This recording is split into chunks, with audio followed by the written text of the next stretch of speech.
The giant Zhirani starship floated in orbit above the neutral moon of Velkar Prime. It was made of silver-black metal shaped like a blade cutting through space. Inside the ship, the great throne hall of Queen Syraxa was full of tension. The war had ended 3 months ago. Millions had died on both sides, humans and Zhirani alike. Now, peace talks were beginning. Both sides were tired, broken, and cautious, but one side was proud, the other was prepared. At the far end of the throne hall stood Queen Syraxa, ruler of the Zhirani Empire. She sat tall on her throne, surrounded by glowing blue guards and robed advisors. Her eyes were sharp and golden. Her skin shimmered like onyx stone. Her crown floated above her head with pulsing energy. She was known as a telepathic queen, a mind reader, a powerful leader who saw most alien races as weak and simple, especially humans. The queen's gaze moved across the hall to the human delegation that had just entered. There were 10 of them, ambassadors, translators, and one man in military armor. He stood in front, tall and quiet, with short brown hair and deep gray eyes. His name was Sergeant Mason Hale. The queen's lips curled into a faint smirk. "A soldier," she said aloud in her native language, which was instantly translated through. "Small floating orbs. You bring a soldier to negotiate peace? Do you mean to threaten me? Or are your leaders simply out of real diplomats?" Murmurs echoed through the chamber. Some Zhirani chuckled. Others stared with open contempt. But Mason didn't flinch. He didn't look away or shift his weight nervously. He stood tall, his hands behind his back. "I am not here to threaten you, Your Majesty," Mason replied calmly. "I'm here to listen, to understand, and if needed, to speak truth." Queen Syraxa's eyebrow lifted. "You speak boldly for a species that still uses metal to fly through space," she said. "Your minds are closed to the ether, your hearts too soft for survival. You breed quickly like insects and die just as fast. Why should I care what a human soldier thinks?" The room fell silent again. Everyone waited for Mason to defend himself, to argue, to shout. Some even expected him to hang his head in shame. Instead, Mason slowly stepped forward, just one pace, then bowed respectfully. When he straightened, his voice was steady. "Your Majesty," he said, "you see us as soft because we cry for our dead. You see us as insects because we don't hide our emotions. And you see us as simple because we admit we don't know everything." He paused, then continued. "But humans survive things we were never meant to survive. We don't have claws, wings, or psychic minds. We built everything with our hands. We learned to fly without being born with wings. We cured our own diseases before we even left our planet. And when we were invaded, we fought back." The Zhirani guards moved slightly, but the queen raised a hand to stop them. Mason kept speaking. "You say we breed fast, but that's because we love. We build families, communities. We care. And that care is what makes us fight harder, longer, and braver than anyone expects." He locked eyes with the queen. "I don't stand here because I am the strongest human. I stand here because I survived things that should have broken me.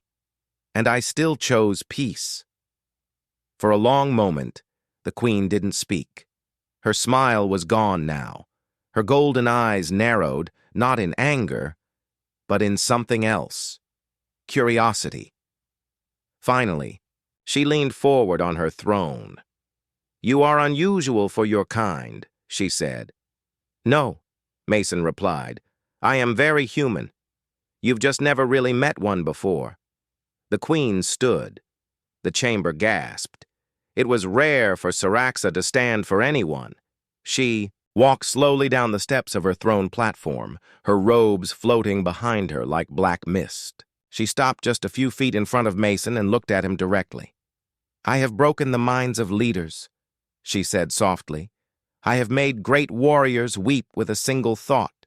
You stand before me with no armor in your mind. Why? Aren't you afraid?" Mason's answer was quiet. Because I already lost everything I was afraid of losing a long time ago. Those words hit her harder than expected. For just a heartbeat, Queen Saraxa felt something inside her stir. It was not weakness. It was recognition. She saw something in this man she hadn't seen in any alien before.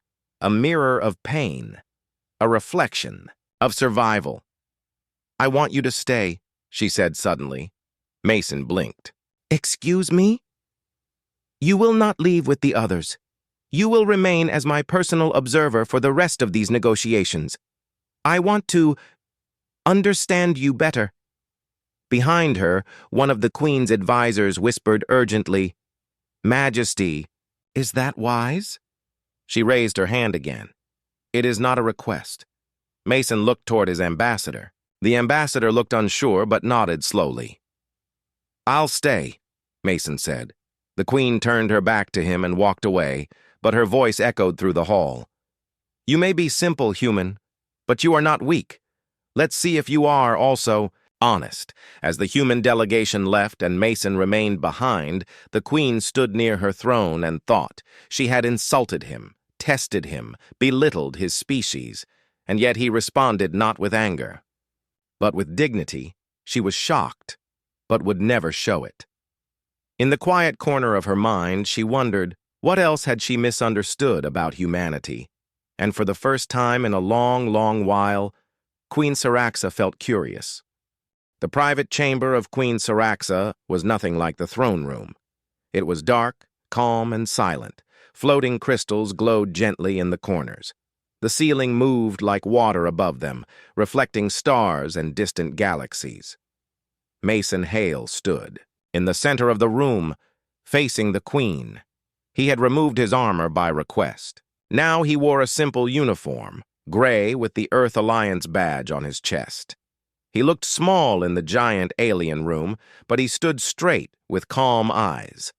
Queen Saraxa sat on a low floating seat, her legs crossed, her golden eyes watching. Him like a hunter watches prey. "I asked you to stay because I wanted to understand," she said. "But understand this. If I find even a drop of lies in your mind, I will know. I am Jirani. I see through words." "I'm not here to lie," Mason replied. "Ask what you want." The Queen leaned forward. "Why did you join your military?" she asked. "To protect people," Mason said. "That's what all soldiers say, but that is not always the truth." Mason stayed quiet. Then slowly, the Queen rose from her seat and walked toward him. Her robe flowed behind her like smoke. She stopped just 2 steps away, then lifted one hand toward his forehead. "I want to see," she said. Mason didn't move. He didn't pull back. He only nodded once. "I won't resist." Queen Saraxa placed her fingers lightly on his skin. In that moment, her eyes flashed with blue light, and she entered his mind. Inside his mind, the Queen expected chaos. Most alien minds were noisy, filled with fear, memories, or broken thoughts, but Mason's mind was quiet, still strong. She moved through his, memories like stepping through air. Then the images came, slowly, clearly. She saw a boy running through green fields with a younger sister. She saw an old woman smiling in a small kitchen. She saw Mason crying alone beside a grave. Then, fire, explosions, a city under attack, buildings burning, screams, alien ships, his parents' house gone in smoke, his sister's last words. The Queen tried to pull away. The pain was thick and real. But Mason's memory held her in place, not by force, by truth. She saw him in battle, bloody, broken, carrying others to safety. She felt his fear, his guilt, his hope, and still, his strength. Then something strange happened. The Queen reached for a deeper layer, his inner thoughts. Usually, this was where she shattered other minds. But Mason's thoughts were not afraid of her. Instead, she found, even if I fail, I want them to live. If they see me stand, maybe they'll stand too. Pain means I'm still alive. That means I can still protect. She had never felt anything like this before. Not power, not rage, but will. Human will. She pulled her hand back, stumbling slightly. Mason didn't move. "Did you find what you were looking for?" he asked. The Queen stared at him. "You have no psychic ability, no mind shield, and yet I couldn't push you down." Mason raised an eyebrow. "Maybe because I wasn't trying to fight you. I let you see everything." "That's even more strange," she said. "Most would hide. Most would resist. But you let me in." "I wanted you to understand what makes us human," Mason said softly. "You won't find it in our machines or weapons. You'll find it in what we feel and what we're willing to lose." The Queen's Memory Queen. Saraxa walked away from him and stood near the star map wall. She looked at a glowing point, her own homeworld. Long ago, she had lost family, too. She had buried her sister after a rebel attack. She had crushed her own tears because her people expected her to be unbreakable. In Mason's memories, she saw things she hadn't allowed herself to feel in years. For the first time, she didn't speak as a queen. She spoke as someone broken. "You could have turned your pain into hate," she said. "But you didn't." "I almost did," Mason admitted. "But hate just keeps the wounds open. I wanted to heal." The Queen turned slowly to face him. "You humans, you're too emotional. And you Zerani hide too much." That made her laugh, just a small, quiet sound. But her advisors outside the chamber would have fainted from shock. "I should hate you," she said. "But you don't," Mason replied, "because now you see what I see." She didn't answer. An unexpected invitation. That night, she sent a private message to her council. "The human will accompany me to Gerak, our war-torn world. I will show him our scars, and I want him to show me his way of seeing." The council was confused and concerned, but no one dared to refuse her. Back. In the chamber, Mason stood near the large windows of the Queen's chamber. Stars glowed like lanterns in the dark. The door opened behind him. Saraxa stepped forward in a more simple robe, without her floating crown. "You will come with me tomorrow," she said. "To my home. I want you to see where our hate was born." "And in return?" Mason asked. "You will show me how your kind healed after war," she replied. Mason nodded. "Agreed." There was silence between them, thick but not uncomfortable. Finally, Saraxa asked, "Why do you care if we understand you?" Mason looked at the stars.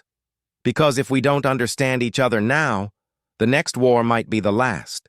The Queen's ship, Varkalon, entered orbit above Gerak, the homeworld of the Zerani.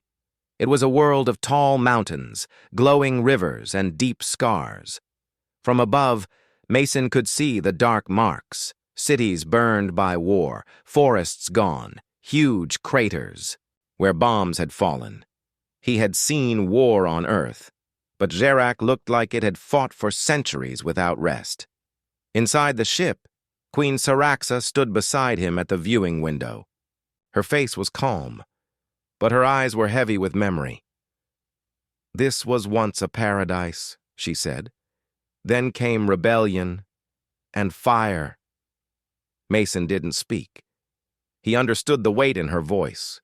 She wasn't just telling history, she was telling her pain. "Is it safe down there?" he asked after a moment.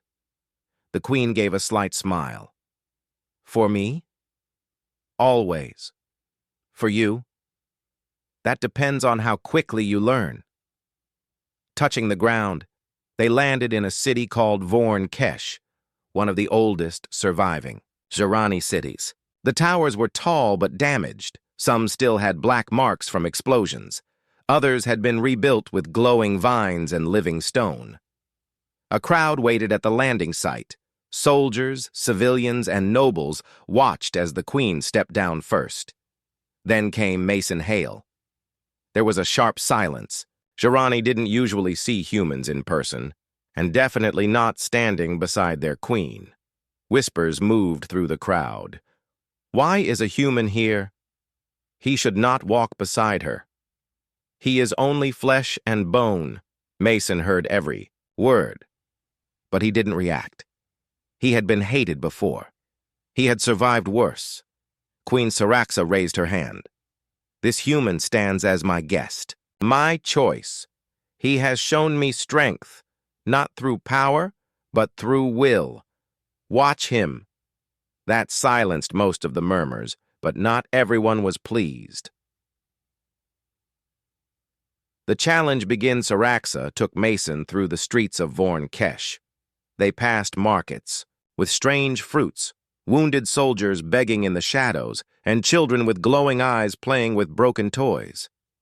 Your people have pride, Mason said quietly.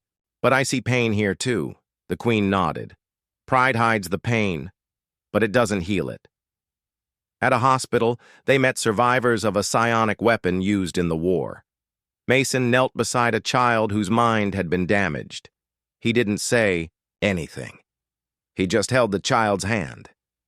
The Queen watched this small moment and felt something stir inside her again. She had seen generals ignore wounded. She had seen nobles turn away from broken citizens. But this human, he sat with the broken, without fear. The resistance within.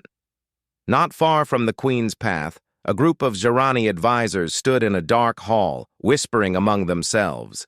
He cannot be allowed to stay, one of them hissed. He is changing her, said another. She listens to him. A general stepped forward. High General Therax, a proud and bitter warrior. If we do nothing, he said, our queen will soften. She will forget our pain. I will handle it. The ambush on. The third day, the Queen led Mason into the ruined section of an old temple. This was where I was crowned, she said softly. It was once filled with music. Now only silence remains. Suddenly, the silence broke. 5 figures jumped from the shadows, masked, armed with electric blades. Mason pushed the Queen back without thinking and stood between her and the attackers. He didn't have a weapon, but he didn't need one. He dodged the first swing, grabbed the attacker's arm, and threw him into the wall. Another came at him. Mason caught the blade, burned his palm, but twisted the weapon free. A third slashed his leg, but Mason didn't fall. He struck back, using pure strength and training. The Queen watched, frozen, not because she was helpless, but because she hadn't expected him to defend her so fiercely. In the end, the attackers fled, wounded and afraid. Mason stood, bleeding, breathing hard. Are you hurt? He asked the Queen. She stared at him. You bled for me. He smiled weakly. Wouldn't be the first time. The aftermath back at the palace, Mason's wounds were treated. The Queen was furious, not at Mason, but at her own people. How dare they strike a guest under my protection? She roared at her council. General Therax stepped forward calmly.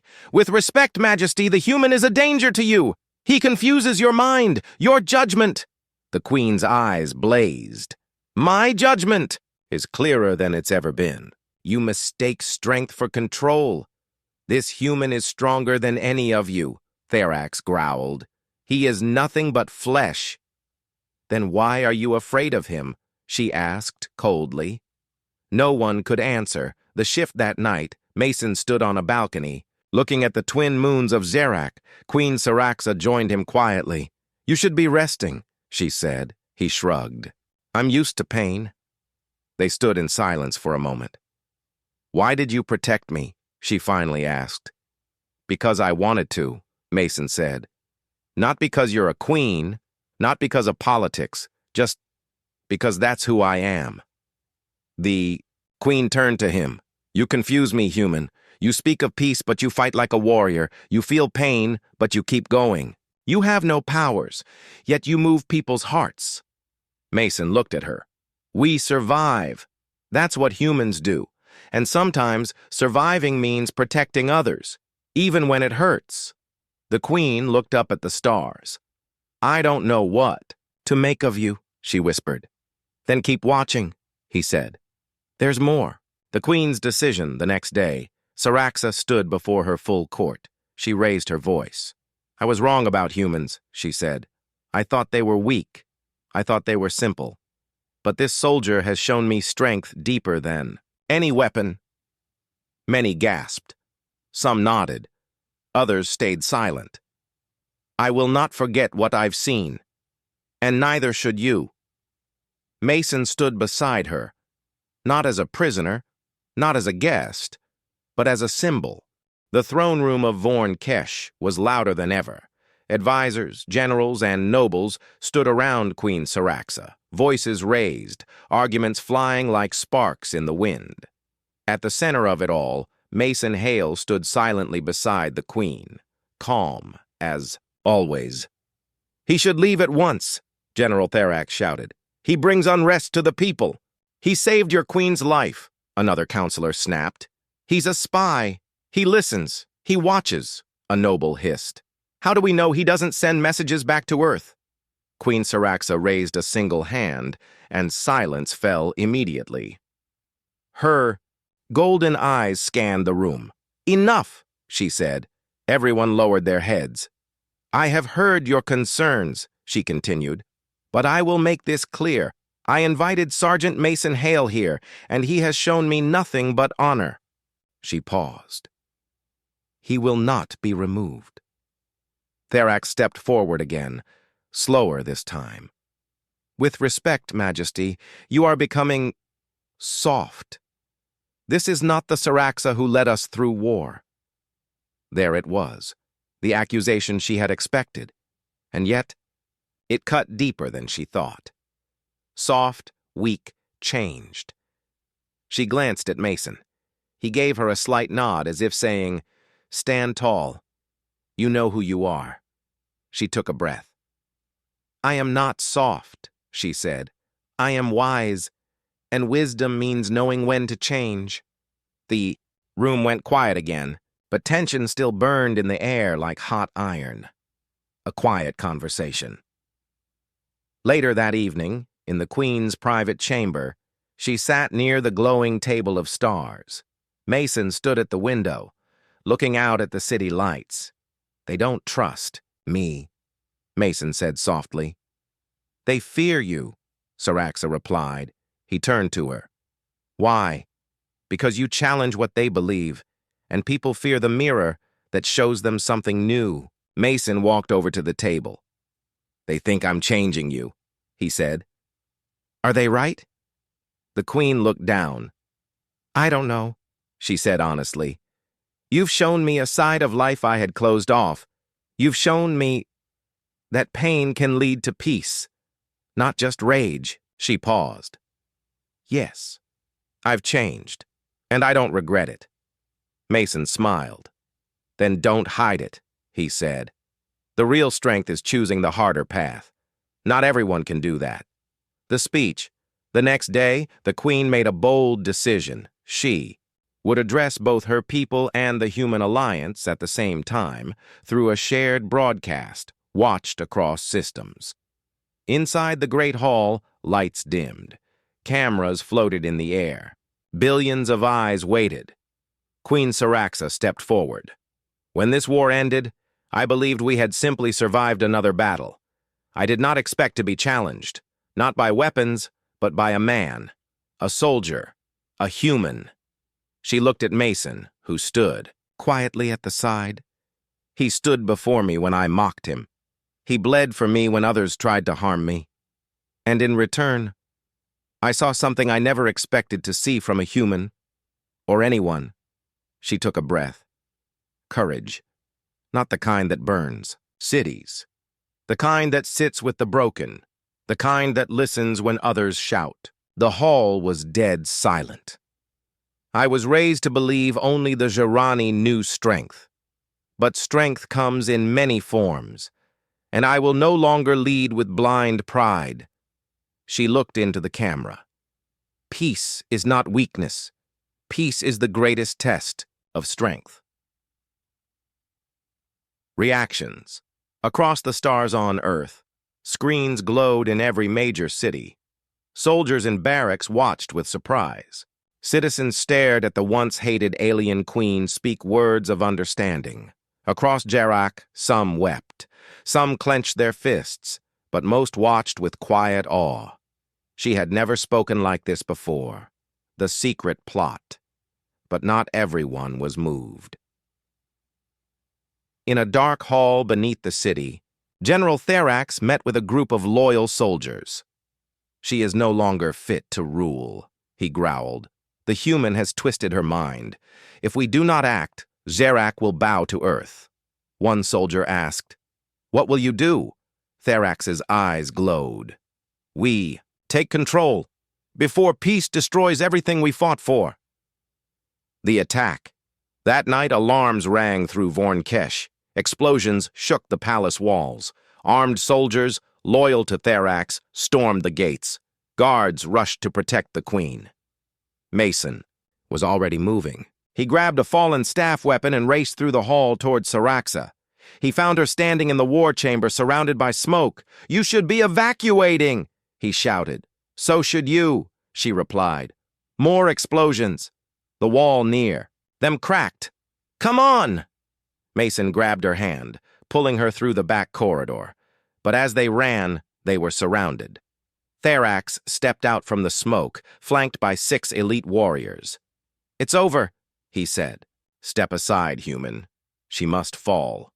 Mason stood in front of the queen, weapon ready. "You'll have to go through me." Therax laughed.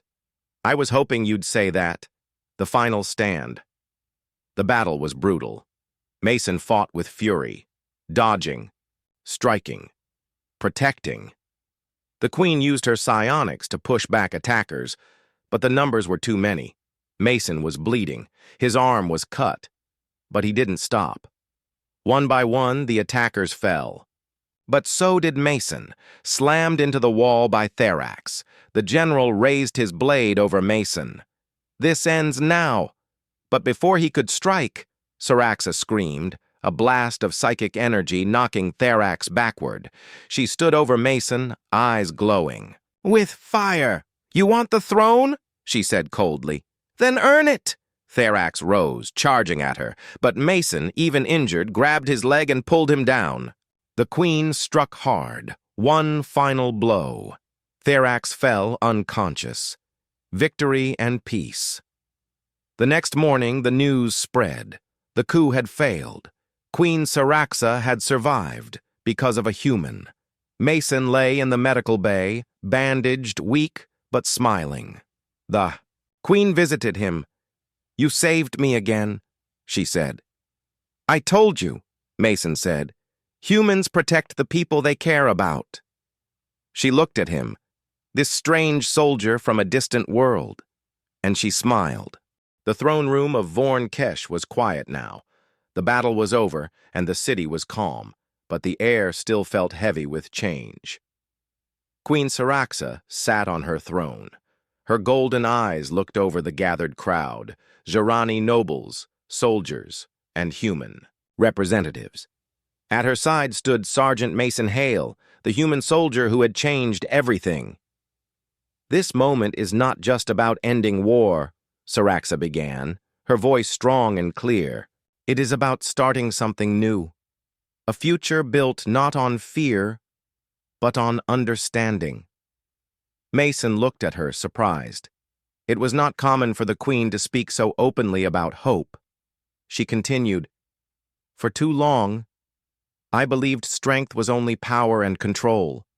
But Mason has shown me that strength can be found in courage, compassion, and trust." The crowd listened, many still unsure what to think. Saraxa took a deep breath.